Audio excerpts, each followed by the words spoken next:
ಎಚ್ಚರಿಕೆ ನಿಮಗೆ ಎಚ್ಚರಿಕೆ, ಎಚ್ಚರಿಕೆ ನಿಮಗೆ ಎಚ್ಚರಿಕೆ, ಸಿಐಟಿಯುನ ಎಚ್ಚರಿಕೆ. ಬಿಡುವುದಿಲ್ಲ ಬಿಡುವುದಿಲ್ಲ, ಅನ್ಯಾಯ ಮಾಡಲು ಬಿಡುವುದಿಲ್ಲ. ನ್ಯಾಯವು ನಮಗೆ ಸಿಗಲೇಬೇಕು, ನ್ಯಾಯವು ನಮಗೆ ಸಿಗಲೇಬೇಕು. ಕದ್ರಿ ಪಾರ್ಕಲ್ಲಿ ವ್ಯಾಪಾರ ಮಾಡಲು, ಕದ್ರಿ ಪಾರ್ಕಲ್ಲಿ ವ್ಯಾಪಾರ ಮಾಡಲು ಅಧಿಕಾರಿಗಳ ದೌರ್ಜನ್ಯ ನಿಲ್ಲಿಸಲಿಕ್ಕಾಗಿ, ಅಧಿಕಾರಿಗಳ ದೌರ್ಜನ್ಯ ನಿಲ್ಲಿಸಲಿಕ್ಕಾಗಿ ಕೂಡಲೇ ಕ್ರಮವನ್ನು ಕೈಗೊಳ್ಳಿ, ಕೂಡಲೇ ಕ್ರಮವನ್ನು ಕೈಗೊಳ್ಳಿ. ಅಸಾಧ್ಯವೆಂದೇ ಉತ್ತರವಾದರೆ, ಅಸಾಧ್ಯವೆಂದೇ ಉತ್ತರವಾದರೆ ತೀವ್ರಗೊಳ್ಳುವುದು ಹೋರಾಟ, ಸಿಐಟಿಯುನ ಹೋರಾಟ. ವಿಮಾನ ನಿಲ್ದಾಣ ರಸ್ತೆಯ ಬದಿಯಲ್ಲಿ ದಾಖಲೆಗಳೆಲ್ಲವೂ ಇದ್ದರೂ ಕೂಡ ನಿಯಮಗಳನ್ನು ಗಾಳಿಗೆ ತೋರಿ ದಾಳಿಯ ಮಾಡುವ ಅಧಿಕಾರಿಗಳೇ, ಎಚ್ಚರಿಕೆ ನಿಮಗೆ ಎಚ್ಚರಿಕೆ, ಸಿಐಟಿಯುನ ಎಚ್ಚರಿಕೆ. ಬಿಡುವುದಿಲ್ಲ ಬಿಡುವುದಿಲ್ಲ, ದಾಳಿಯ ಮಾಡಲು ಬಿಡುವುದಿಲ್ಲ. ಬೀದಿ ವ್ಯಾಪಾರ ನಮ್ಮ ಹಕ್ಕು. ಉತ್ತಮವಾಗಿ ಈ ಒಂದು ಹೋರಾಟದಲ್ಲಿ ಭಾಗವಹಿಸಿರ್ತಕ್ಕಂಥ ಎಲ್ಲ ಬೀದಿ ಬದಿ ವ್ಯಾಪಾರಸ್ಥರನ್ನ ಈ ಹೋರಾಟಕ್ಕೆ ಸಿಐಟಿಯು ದಕ್ಷಿಣ ಕನ್ನಡ ಜಿಲ್ಲಾ ಸಮಿತಿಯ ಪರವಾಗಿ ಕ್ರಾಂತಿಕಾರಿ ಅಭಿನಂದನೆಗಳನ್ನು ನಾನು ಸಲ್ಲಿಸ್ತಾ ಇದ್ದೀನಿ.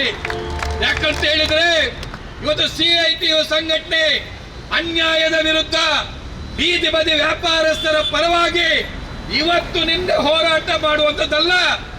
ಕಳೆದ ಹಲವಾರು ವರ್ಷಗಳಿಂದ ನಿರಂತರವಾಗಿ ಹೋರಾಟವನ್ನ ಮಾಡುವ ಮೂಲಕ ಬೀದಿ ಬದಿ ವ್ಯಾಪಾರಸ್ಥರಿಗೆ ಒಂದು ಸರಿಯಾದಂತಹ ಒಂದು ಉತ್ತಮ ಬದುಕನ್ನ ರೂಪಿಸಿಕೊಟ್ಟಿರುವಂತದ್ದು ನೀವು ಕೈಯಲ್ಲಿ ಹಿಡಿದಿರ್ತಕ್ಕಂಥ ಈ ಕೆಂಬಾವುಟ ಹೊರತು ಬೇರೆ ಯಾವ ಬಾವುಟ ಅಲ್ಲ ಅಂತ ಹೇಳಿ ನಾನು ಪ್ರಥಮತವಾಗಿ ಹೇಳ್ತಾ ಇದ್ದೀನಿ.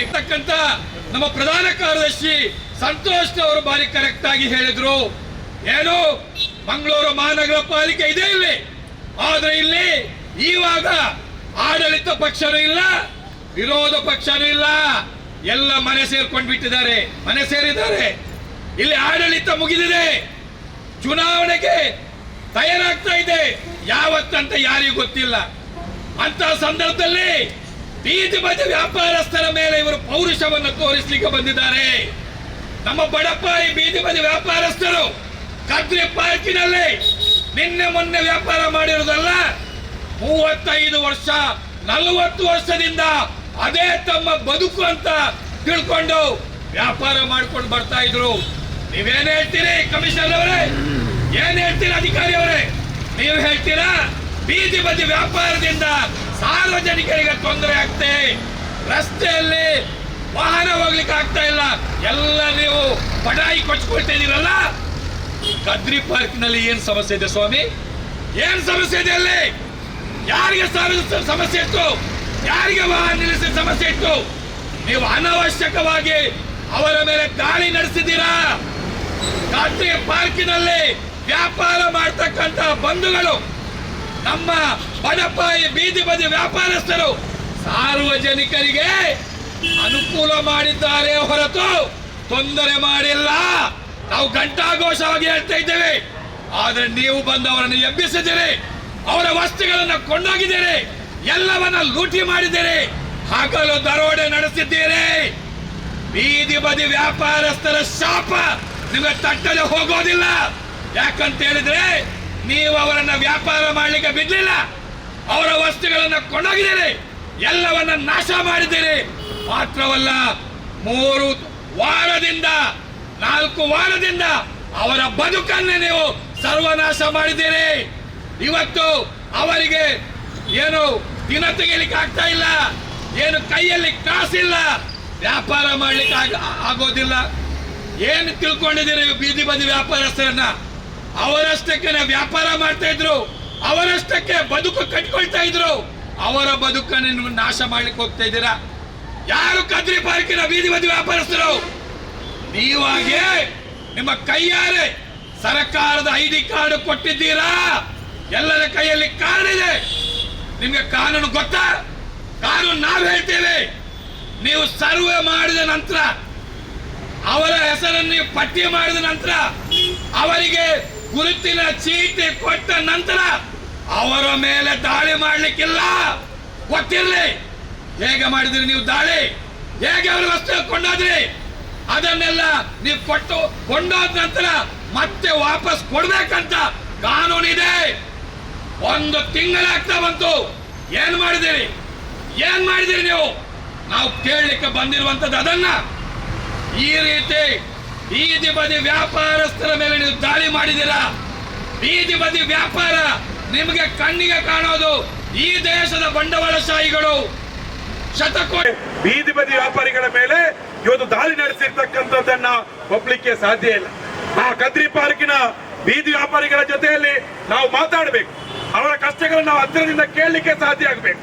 ಹೋಗಿದ್ದಾರೆ, ನಮ್ಮ ಜನಪ್ರತಿನಿಧಿಗಳ ಮನೆ ಬಾಗಿಲಿಗೆ ಹೋಗಿದ್ದಾರೆ, ಅವರ ಕೈಕಾಲು ಹಿಡ್ಕೊಂಡಿದ್ದಾರೆ. ಆದ್ರೆ ಯಾವ ಅಧಿಕಾರಿ, ಯಾವ ಜನಪ್ರತಿನಿಧಿ ಕೂಡ ಇವತ್ತು ಬಡ ಬೀದಿ ಬದಿ ವ್ಯಾಪಾರಿಗಳ ಪರವಾಗಿ ಅವರ ಮನಸ್ಸುಗಳು ಮಿಡಿತಾ ಇಲ್ಲ, ಅವರಿಗೆ ಹೃದಯ ಅವರಿಗೆ ಮರುಗ್ತಾ ಇಲ್ಲ. ಯಾಕೆಂತ ಹೇಳಿದ್ರೆ ಎಲ್ಲ ನಮ್ಮ ಈ ಕ್ಷೇತ್ರದ ಶಾಸಕರಾಗಿರ್ತಕ್ಕಂಥ ವೇದವಾಸ್ ಕಾಮತ್ ಇರ್ಬೋದು ಅಥವಾ MLC-ಗಳ ಹತ್ರ ಇರ್ಬೋದು, ಎಲ್ಲರ ಹತ್ರ ಕೂಡ ಹೋಗಿ ಅಳೆದಾಡಿದ್ದಾರೆ, ಅವರ ಕೈ ಕಾಲು ಹಿಡ್ಕೊಂಡಿದ್ದಾರೆ, ಅವರ ಚಪ್ಪಲಿಯನ್ನ ಸವಿಸಿದ್ದಾರೆ. ಆದ್ರೆ ಎಲ್ಲಿ ಕೂಡ ಅವರಿಗೆ ನ್ಯಾಯಗಳು ಸಿಗುವುದಿಲ್ಲ, ಎಲ್ಲಿ ಕೂಡ ನ್ಯಾಯ ಸಿಗುವುದಿಲ್ಲ. ಈ ವೇದವಾಸ್ ಕಾಮತ್ಗೆ ನಾ ಕೇಳುವಂತದ್ದು, ಒಂದು ದನ ಸತ್ರೆ ನೀವು ಸಾವಿರಾರು ಜನರು ಸೇರಿಸಿ ಮೆರವಣಿಗೆ ಮಾಡ್ತೀರಿ. ಇವರು ಜನ ಇವತ್ತು ಸಾಯುವಂತ ಪರಿಸ್ಥಿತಿ ಬಂದ್ರೆ ಯಾಕೆ ನಿಮಗೆ ಅವರ ಪರವಾಗಿ ನಿಲ್ಲಕ್ಕೆ ಆಗುದಿಲ್ಲ? ಎಲ್ಲಿ ಒಂದು ಕೈಗೆ ನೂಲು ಕಟ್ಟಿದ್ದನ್ನ ತೆಗೆಸಿದ್ದಾರೆ ಅಂತ ಹೇಳಿ ವೇದವಾಸ್ ಕಾಮತ್ ಹೋಗಿ ಸಣ್ಣ ಪುಟ್ಟ ಮಕ್ಕಳನ್ನು ಹಿಡ್ಕೊಂಡು ಹೋರಾಟ ಮಾಡ್ತೀರಲ್ಲ. ಕದ್ರಿ ಪಾರ್ಕಿನಲ್ಲಿ ಇರ್ತಕ್ಕಂಥ ಬಡ ಬೀದಿ ಬದಿ ವ್ಯಾಪಾರಿಗಳು ಎಲ್ಲರೂ ಹಿಂದೂಗಳಾಗಿದ್ದಾರೆ, ಎಲ್ಲರೂ ನಿಮ್ಗೆ ವೋಟ್ ಆಗಿದವರಾಗಿರ್ಬೋದು. ಯಾಕೆ ಅವರ ಪರವಾಗಿ ನೀವು ಮಾತಾಡುದಿಲ್ಲ? ಯಾಕೆ ಅವರ ಪರವಾಗಿ ನಿಮ್ಮ ಮನಸ್ಸುಗಳು ಮಿಡಿಯುವುದಿಲ್ಲ? ಏನ್ ಹೇಳ್ತೀರಿ? 2 ವರ್ಷ ಹೋದ್ರೆ ನಮ್ಮ ಸರ್ಕಾರ ಬರ್ತದೆ, ಆಮೇಲೆ ನೋಡೋಣ ಅಂತ ಹೇಳಿರ್ತೀರಿ. ನಿಮಗೆ ಶಾಸಕರಾಗಿ ವಿರೋಧ ಪಕ್ಷದಲ್ಲಿ ಇದ್ದಾಗ ಕೆಲಸ ಮಾಡ್ಲಿಕ್ಕೆ ಆಗುದಿಲ್ಲ ಅಂತ ಆದ್ರೆ ಶಾಸಕ ಸ್ಥಾನಕ್ಕೆ ರಾಜೀನಾಮೆ ಕೊಟ್ಟು ಬಡವರ ಹೊಟ್ಟೆಗೆ ಹೊಡಿಬೇಡಿ.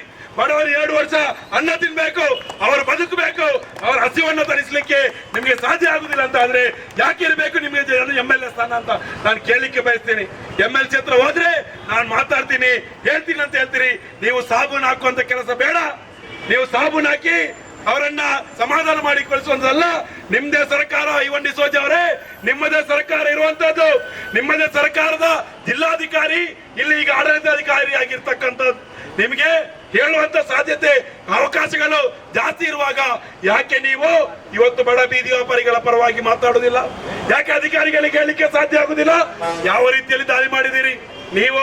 ಅಲ್ಲಿ ವ್ಯಾಪಾರ ಮಾಡ್ತಕ್ಕಂಥವರಲ್ಲಿ ಮಹಾನಗರ ಪಾಲಿಕೆ ಅಧಿಕೃತವಾಗಿ ಕೊಟ್ಟಿರ್ತಕ್ಕಂಥ ಬೀದಿ ವ್ಯಾಪಾರದ ಗುರುತಿನ ಚೀಟಿ ಇದೆ, ಬೀದಿ ವ್ಯಾಪಾರದ ಪ್ರಮಾಣ ಪತ್ರ ಇದೆ, ಆಹಾರ ಗುಣಮಟ್ಟ ಮತ್ತು ಸುರಕ್ಷತೆ ಇಲಾಖೆ ನೀಡಿರ್ತಕ್ಕಂಥ ಅವರ ಆಹಾರ ಲೈಸೆನ್ಸ್ ಇದೆ. ಇದು ಎಲ್ಲವೂ ಇದ್ರೂ ಕೂಡ ಅವರ ಮೇಲೆ ಯಾವುದೇ ಒಂದು ನೋಟಿಸ್ ಅನ್ನ ಜಾರಿ ಮಾಡದೆ ಯಾವನ ಒಬ್ಬ ಸ್ಮಾರ್ಟ್ ಸಿಟಿ ಅಂಗಡಿಗಳನ್ನ ಕಾಂಟ್ರಾಕ್ಟ್ ತಗೊಂಡಿದ್ದಾನೆ, ಗುತ್ತಿಗೆ ತಗೊಂಡಿದ್ದಾನೆ ಕಾರಣಕ್ಕಾಗಿ ನೀವು ಈ ಬಡ ಬೀದಿ ವ್ಯಾಪಾರಿಗಳ ಮೇಲೆ ದಯಾ ದಾಕ್ಷಿಣ್ಯ ಇಲ್ಲದೆ, ಯಾವುದೇ ಕಾರಣಗಳಿಲ್ಲದೆ, ಮಾನವೀಯತೆ ಇಲ್ಲದೆ ಅವರ ಮೇಲೆ ದಾಳಿ ಮಾಡಿದ್ದೀರಿ. ಈ ರೀತಿಯ ದಾಳಿ ಮಾಡುವಂತ ಸಂದರ್ಭದಲ್ಲಿ ನಾವು ಆ ಒಂದು ನಗರ ಪಾಲಿಕೆ ಅಧಿಕಾರಿಯಲ್ಲಿ ಕೇಳುವಂತದ್ದು, ಸ್ಮಾರ್ಟ್ ಸಿಟಿಯಲ್ಲಿ ಅಂಗಡಿ ಖರೀದಿ ಮಾಡಿದವ ಅಥವಾ ಅಂಗಡಿಯನ್ನ ಗುತ್ತಿಗೆಯನ್ನ ಪಡ್ಕೊಂಡವ ಇವನ್ ನೋಡ್ಬೇಕಾಗಿತ್ತು. ಬೀದಿ ಬದಿ ವ್ಯಾಪಾರಿಗಳು ನಿಮ್ಮ ಸ್ಮಾರ್ಟ್ ಸಿಟಿಯ ಸುಂದರವಾದ ರಸ್ತೆಗಳು ನಿರ್ಮಾಣ ಆಗುವುದಕ್ಕಿಂತ ಮುಂಚೆ ಅಲ್ಲಿ ಬರುವಂತ ಕದ್ರಿ ಪಾಲಿಕೆ ಬರುವಂತ ವಿಹಾರಿಗಳಿಗೆ ತಂಪಾದ ಪಾನೀಯವನ್ನ ಕೊಟ್ಟಿದ್ದಾರೆ, ಅವರ ಹಸಿವನ್ನ ತಣಿಸಿದ್ದಾರೆ, ಅವರ ಬಾಯಾರಿಕೆಯನ್ನ ತಣಿಸಿದ್ದಾರೆ. ಅಂತ ಬಡ ಬೀದಿ ವ್ಯಾಪಾರಿಗಳು ಈ ಒಂದು ವಾಯುವಿಹಾರಕ್ಕೆ ಬರತಕ್ಕಂಥವರ ಸೇವೆಯನ್ನ ಮಾಡಿದ್ದಾರೆ. ಆ ಮೂಲಕ ಅವರ ಜೀವನ ನಿರ್ವಹಣೆಯನ್ನ ಮಾಡ್ತಾ ಇರುವಾಗ ನೀವು ಅವರನ್ನ ಎಬ್ಬಿಸಿರ್ತಕ್ಕಂಥದ್ದು, ಅವರ ಮೇಲೆ ದಾಳಿ ನಡೆಸಿರ್ತಕ್ಕಂಥದ್ದು, ಅವರ ಸೊತ್ತುಗಳನ್ನ, ಸರಕುಗಳನ್ನ, ಗಾಡಿಗಳನ್ನ ನಾಶ ಮಾಡಿರ್ತಕ್ಕಂಥದ್ದು ಇದು ಒಪ್ತಕ್ಕಂಥ ಕೆಲಸ ಅಲ್ಲ. ಇದು ಅಕ್ಷಮ್ಯವಾಗಿರ್ತಕ್ಕಂಥ ಅಪರಾಧವನ್ನ, ಕಾನೂನಿನ ಉಲ್ಲಂಘನೆಯನ್ನ ಮಹಾನಗರ ಪಾಲಿಕೆ ಅಧಿಕಾರಿಗಳು ಮಾಡಿದ್ದಾರೆ. ಈ ರೀತಿಯ ದೌರ್ಜನ್ಯ ಅಂದ್ರೆ ಆ ಬಡವರು ರಾಜಮಾರ್ಗದಲ್ಲಿ ಶ್ರೀಮಂತರು ಬಳಸುವಂತ ರಸ್ತೆಯಲ್ಲಿ ಬಡವರ ನೆರಳು ಬೀಳಲೇಬೇಕು. ಬಡವರ ಬೆವರಿನಿಂದ ಆಗಿರ್ತಕ್ಕಂಥ ರಸ್ತೆಯಲ್ಲಿ ಬಡವ ಸಾಗಿಯೇ ಸಾಕ್ತಾನೆ, ಅಲ್ಲಿ ಬೀದಿ ವ್ಯಾಪಾರ ಹಾಗೆ ಆಗ್ತಾರೆ. ತಾಕತ್ತಿದ್ರೆ ತಡೀರಿ ಅಂತ ನಾನು ಎಚ್ಚರಿಕೆಯನ್ನ ಕೊಡ್ತೀವಿ. ನಾಳೆಯಿಂದ ಬೀದಿ ವ್ಯಾಪಾರ ಯಾವುದೇ ರೀತಿಯ ಅಡೆತಡೆಗಳಿಂದ ನಾವು ನಡೆಸ್ತೀವಿ. ಯಾವುದೇ ಸಂದರ್ಭದಲ್ಲೂ ನಿಮ್ಮ ದಾಳಿಗಳು ನಡೆದಾಗ ನಾವು ಎದುರಿಸ್ತೀವಿ. ನಿಮ್ಮ ಪೊಲೀಸ್ಗಳು, ನಿಮ್ಮ ಕೇಸ್ಗಳು ನಾವು ಎದುರಿಸಲಿಕ್ಕೆ ತಯಾರಿದ್ದೇವೆ. ನಮ್ಮ ಹೊಟ್ಟೆಪಾಡು, ನಮ್ಮ ಬದುಕಿರ್ತಕ್ಕಂಥದ್ದು ಬೀದಿಯಲ್ಲಿ. ನಮ್ಮ ಬೀದಿಯಲ್ಲಿ ಬದುಕಿರುವಾಗ, ನಮ್ಮ ಹೊಟ್ಟೆಯಲ್ಲಿ ಹಸಿವಿರುವಾಗ ನಮಗೆ ತಡಿಲಿಕ್ಕೆ ಸಾಧ್ಯ ಇಲ್ಲ. ನಮ್ಮ ಇಡೀ ಬದುಕು ಬೀದಿ ವ್ಯಾಪಾರದ ಮೇಲೆ ಇರುವಂತಹ ಸಂದರ್ಭದಲ್ಲಿ ಇದನ್ನು ನೋಡಿಕೊಂಡು ಸಹಿಸಲಿಕ್ಕೆ ಸಾಧ್ಯ ಇಲ್ಲ. ಯಾರು ನಿಮ್ಮ ಪರವಾಗಿ, ಯಾವ ಸಂಘಟನೆ, ಯಾವ ಇತರ ಬೀದಿ ವ್ಯಾಪಾರ ಸಂಘಟನೆಗಳು ನಿಮ್ಮ ಪರವಾಗಿದ್ರೆ ಕದ್ರಿ ಪಾರ್ಕ್ನಲ್ಲಿ ಇರ್ತಕ್ಕಂಥ ಒಬ್ಬ ಬೀದಿ ವ್ಯಾಪಾರಿಗೆ ಅನ್ಯಾಯ ಆದ್ರೆ ನಾವು ಬಿಡುವುದಿಲ್ಲ ಎನ್ನುವಂತ ಎಚ್ಚರಿಕೆಯನ್ನು ಮಹಾನಗರ ಪಾಲಿಕೆ ಕೊಡ್ತೀವಿ. ನೀವು